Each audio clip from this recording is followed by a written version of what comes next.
Graça e paz, meus queridos e amados alunos da Escola Bíblica Pão da Vida. Estamos de volta para a nossa 10ª aula. Olha só, a nossa 10ª aula, que é sobre a segunda viagem missionária a Corinto, né? O nosso texto áureo está em Atos 18, versículo 10. Porque eu sou contigo e ninguém lançará a mão de ti para te fazer mal, pois tenho muito povo nesta cidade. Palavra que Deus deu a Paulo para incentivá-lo à obra em Corinto. Havia uma tensão no ar e Deus trouxe coragem e ousadia para Paulo para ele continuar fazendo a obra ali. Verdade prática é Deus que nos entrega a conquista de cidades pelo Evangelho, né? A leitura bíblica diária está aí na sua revista e a nossa leitura bíblica em classe está em Atos 18, versículo 1 a 4. E depois disto partiu Paulo de Atenas e chegou a Corinto. E achando um certo judeu por nome Áquila, natural do Ponto, que havia pouco tinha vindo da Itália, e Priscila, sua mulher, pois Cláudio tinha mandado que todos os judeus saíssem de Roma, ajuntou-se com eles. E como era do mesmo ofício, ficou com eles e trabalhava, pois tinham por ofício fazer tendas. E todos os sábados disputava na sinagoga e convencia a judeus e gregos. À guisa de introdução, nós queremos dizer que uma das principais igrejas da Ásia Menor, Corinto, foi alvo de um trabalho perseverante e consistente de Paulo. Nós vemos a importância, a grandeza do trabalho de Paulo na Ásia, porque ele é um dos fundadores ou o principal fundador da igreja de Corinto, que se tornou um expoente, uma referência muito grande para aquela região. Veremos aqui os principais acontecimentos na fundamentação desta igreja. Vamos dar uma olhada aqui. Primeiro, Áquila e Priscila. Eles trabalhavam com tendas. Ao chegar em Corinto, Paulo descobre um casal que trabalha no mesmo ramo que Paulo tem habilidades, que é fazer tendas.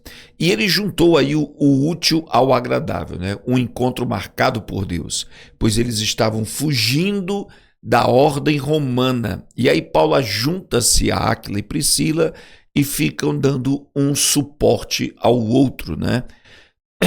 Áquila e Priscila foi o primeiro apoio de Paulo na igreja de Corinto. Eles trabalham fazendo tendas e aos sábados eles vão à sinagoga para convencer judeus e gregos do Evangelho de Cristo. Cooperadores fiéis em Romanos 16, versículo 3, Áquila e Priscila são chamados de cooperadores fiéis, porque ajudaram muito o ministério de Paulo e a igreja cristã daqueles dias. Nós percebemos quando a Bíblia declara o discipulado de aprofundamento de Apolo, né, que fora dado por este casal. Quando o ouviram, Priscila e Áquila o levaram consigo e lhe declararam mais precisamente o caminho de Deus. O que é isso? Quando Apolo chegou ali nas regiões de Corinto, foi Áquila e Priscila que chamaram Apolo, sentaram ele só conhecia o batismo de João e eles começaram a aprofundar e a ampliar o entendimento de Apolo acerca das Escrituras Sagradas. Nós vamos ver, meus amados e queridos, deixa eu colocar aqui, nós vamos ver, só colocar aqui esse fundo musical, para que a gente possa ter um som ambiente aqui também, né? Glória a Deus, só um minuto, pronto, aqui está. Então, eles são cooperadores de Paulo. Paulo não estava nesse momento em que Áquila e Priscila pegaram Apolo para inteirar esse pregador cristão Apolo do plano de Deus mais abrangentemente. É uma coisa interessante observarmos que nesse período Haviam cristãos, haviam pregadores do evangelho que não estavam inteirados das últimas decisões, dos últimos acontecimentos que Paulo, Barnabé haviam divulgado. E Paulo, por onde passava, inteirava as pessoas. E quando Apolo chega, é Áquila e Priscila que ajudam Paulo a inteirar Apolo do verdadeiro evangelho completo e pleno. Eles são líderes de igreja também, Áquila e Priscila, em 1 Coríntios 16 e 19. Há uma referência que Paulo faz em sua carta aos Coríntios, revela que Áquila e Priscila lideravam uma igreja em sua própria casa. A casa de Áquila e Priscila se tornou um pequeno grupo e ali reuniu a igreja que ficava ali na Ásia. Áquila e Priscila tinham na sua casa uma igreja que estava florescendo e Paulo faz referência a esta igreja e aos seus cooperadores. O evangelho em Corinto. Primeiro, o evangelho começa na sinagoga de Corinto, versos 4 e 6 do capítulo 18. A princípio, como em todas as cidades, Paulo se dirige primeiro aos judeus na sinagoga, mas havendo resistência, blasfêmia, Paulo decide e declara sua decisão de ir ao encontro dos gentios. Ora, o próprio Jesus, quando se manifestou na terra, ele nasceu e foi pregar o evangelho, primeiro ele ia às ovelhas perdidas da casa de Israel. Primeiro ele levava o evangelho aos judeus, quase que numa retribuição, porque o povo de Israel foi berço da revelação do evangelho. Mas, quando Paulo ia primeiramente aos judeus, geralmente encontrava resistências, encontrava perseguição e blasfêmia. E aqui no versículo 4 e 6 do capítulo 18 de Atos, Paulo faz aqui uma decisão e declara de ir ao encontro dos gentios, de deixar em segundo plano os judeus e ir ao encontro dos gentios. No versos 7 e 8 aparece justo, o gentio estratégico. Paulo toma a casa, Paulo vai para a casa de um certo gentio chamado Justo, que ficava próxima à sinagoga. Isso facilitou a evangelização dos gentios e dos judeus, porque ele era gentio, o Justo, A casa onde Paulo estava era de um gentio. Isso tornava mais fácil o acesso para os gentios, que eram proibidos de entrar na sinagoga. Os gentios entravam na casa de Justo e ouviam Paulo pregar. E os judeus que ficavam ali do lado, na sinagoga, acabavam também ouvindo a pregação de Paulo. Este homem chamado de Justo, também chamado de Tício Justo, Veja só, consideramos ser o conhecido auxiliar de Paulo, conhecido por Tito, Tito era romano, convertido ao judaísmo e agora abraçando a fé cristã. Então, há possibilidades, desse Tito Justo aqui embaixo, Tício Justo, ser na verdade Tito, o escritor o destinatário da carta de Paulo a Tito, Era um auxiliar de Paulo, era romano convertido ao judaísmo e agora abraçando a fé cristã. Daí, a Bíblia diz em Gálatas 2 e 3 que Paulo se negou a circuncidar Tito. Quando ele começou a andar com Paulo, os judeus foram para cima de Paulo para circuncidar Tito, porque ele era prosélito judeu, Antes dele se converter ao cristianismo, Tito era seguidor do judaísmo. E aí, quando eles viram Tito seguindo Paulo, foram tentar obrigar Tito a se circuncidar, mesmo os cristãos judeus. Mas Paulo se negou, dizendo que ele era gentio e que havia uma decisão de Atos 15 do Concílio dos Apóstolos de que não era obrigatório, Então, veja só, a conversão do principal da sinagoga, que foi Crispo e toda a sua casa. pregar o evangelho na casa de Tito ou de Críspio Justo, né? Tá aqui, ó, Tício Justo, né? Pregar na casa dele, que ficava perto da sinagoga, fez com que o principal da sinagoga, o rabino principal, aquele que cuidava do ensinamento, acabou se convertendo, ele e toda a sua casa, ao cristianismo, ao evangelho.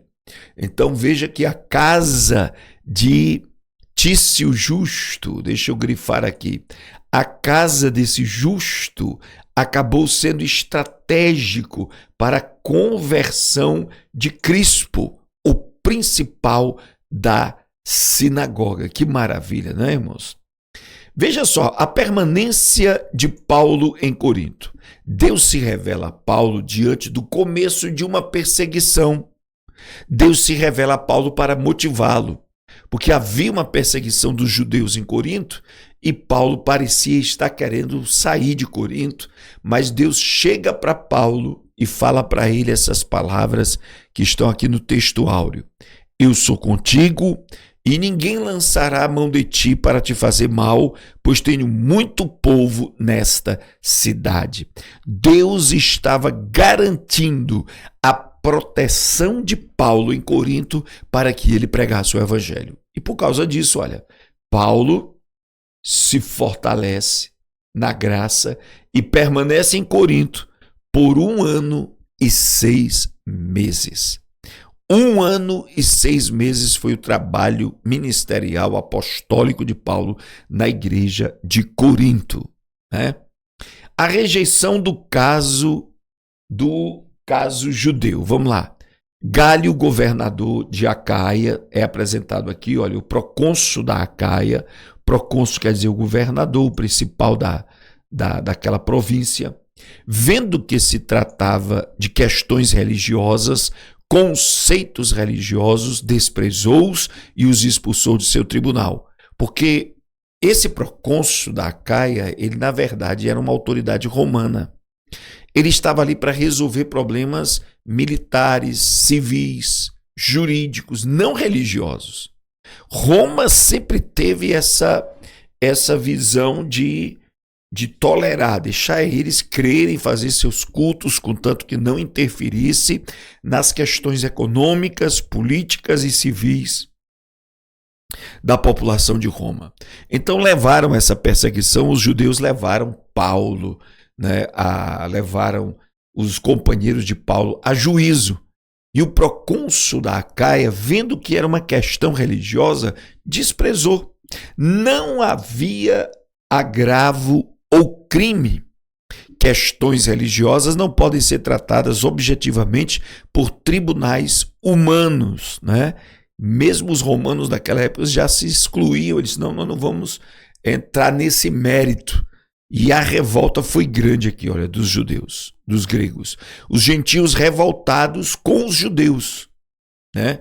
Aí veja só, os gentios revoltados pegaram o principal da sinagoga, Sóstenes, e o feriram diante da indiferença do tribunal. Quer dizer, os gregos ficaram revoltados com os judeus que queriam condenar Paulo, queriam condenar os cristãos, e eles se vingaram aí de Sóstenes, ferindo gravemente diante do tribunal, porque o tribunal não quis julgar aquela questão que era essencialmente religiosa. Veja que o princípio da igreja de Corinto foi um princípio turbulento, um princípio de greves, de protestos e o evangelho sendo pregado. E nós precisamos entender isso. A história da igreja, ela não foi feita em tempo de tranquilidade, mas em tempo de perseguição, em tempo de críticas, em tempo de protestos. E olha aqui, retorno de Paulo a Antioquia, Atos 18, verso 18 a 22. Paulo para a obra em Corinto, deixa a igreja montada, deixa a igreja estruturada e volta para Antioquia. Paulo primeiro vai a Éfeso e deixa Áquila e Priscila. Paulo deixa Corinto e vai a Éfeso, juntamente com Áquila e Priscila, os quais deixa em Éfeso com a promessa de voltar, né? Paulo, voltando de Corinto, passa pela cidade de Éfeso, percebe a importância da cidade e deixa Áquila e Priscila começando uma pequena obra ali na cidade de Éfeso e promete voltar. Promete voltar. Certamente uma estratégia para que os seus fiéis cooperadores lançassem fundamentos para o futuro, para a futura igreja de Éfeso. Olha só. Mas despedindo-se disse: se Deus quiser, voltarei para vós outros, e embarcando partiu de Éfeso. Chegando a Cesareia, desembarcou subindo a Jerusalém e, tendo saudado a igreja, desceu para Antioquia. Aqui termina a obra de Paulo em Corinto, a viagem de Paulo a Corinto. Essa é uma história muito interessante porque rendeu 2 cartas canônicas de Paulo a Corinto, 1ª e 2ª Coríntios. A gente vai ver que era uma igreja avivada, uma igreja dinâmica, mas teve muitas dificuldades de receber, de crer, de confirmar o apostolado de Paulo. Depois nós vamos estudar as cartas aos Coríntios e você vai ver que esta obra de Paulo a Corinto, com tanta perseguição, com tanta perseverança, Deus dizendo para Paulo: fica aí que eu vou te guardar e você tem muitas vidas aí para ganhar para o reino de Deus. Foi uma obra, um tempo missionário que gerou essa igreja tão importante, referência para os nossos dias. Eu quero deixar você com essa lição e na próxima lição nós vamos estudar Éfeso. E aí, meu amado, vai ser algo extraordinário. Não perca a próxima aula. Deus abençoe, fica na paz e na graça do Senhor Jesus.